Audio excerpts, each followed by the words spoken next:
Richard P. says, committed Christians are not always seen as good conversation partners, especially when talking about God.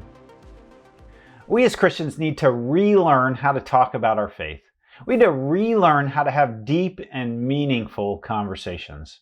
There's some keys to having meaningful and deep, better Christian conversations. One of them is that it involves a give and take. Now that engages both partners in the conversation, not just the Christian in the conversation. Second, it deals with issues of consequence. Not just the mundane of day in, day out, but the really deep stuff in life. It's open-ended. There isn't a prescribed place where this conversation is trying to get to. It deepens friendships.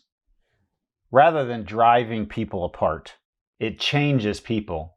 In fact, deep conversation results in conversion on both parties, the person you're talking to and on you.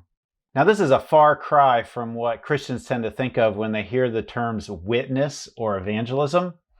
This is, I tell you the story of my conversion in 3 minutes or less, basically an elevator speech.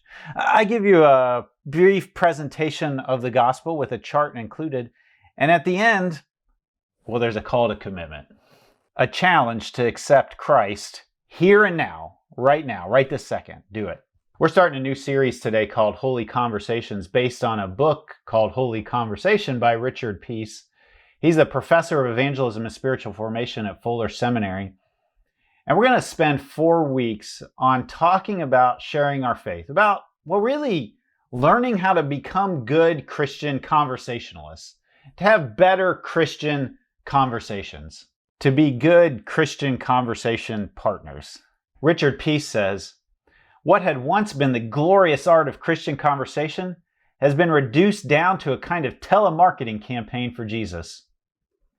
You can think of this 4-week series as a training course in holy conversation. And it's an opportunity for you to experience the gospel yourself. I'd encourage you to pick up a copy of Holy Conversation in the micro bookstore. Yes, we're reclaiming the micro bookstore after a long hiatus during COVID. And find a conversation partner outside of the church.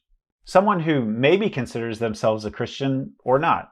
Now, leading up to this series and through it, I've found a conversation partner and a family member, my niece, Hannah. In fact, she was the one who started the conversation with me. You see, she's a student at Ball State University in Muncie, Indiana. And she reached out to me because she wanted to interview me for a class. The class was titled Religious Diversity in the United States.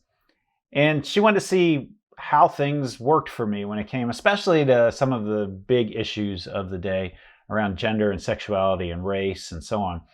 And we had a wonderful, deep conversation for about an hour on Zoom. It was deep. It was a spiritual conversation. It was a holy conversation, a meaningful conversation.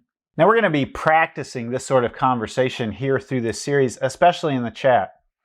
So if you are somebody who doesn't usually engage in the chat, if you're somebody who just watches this at home, we know you're out there, you're watching it on your big screen TV in your living room, and you don't usually have Facebook open, get your phone out, open up Facebook or YouTube and chat along with us. I mean, that's what this whole series is about.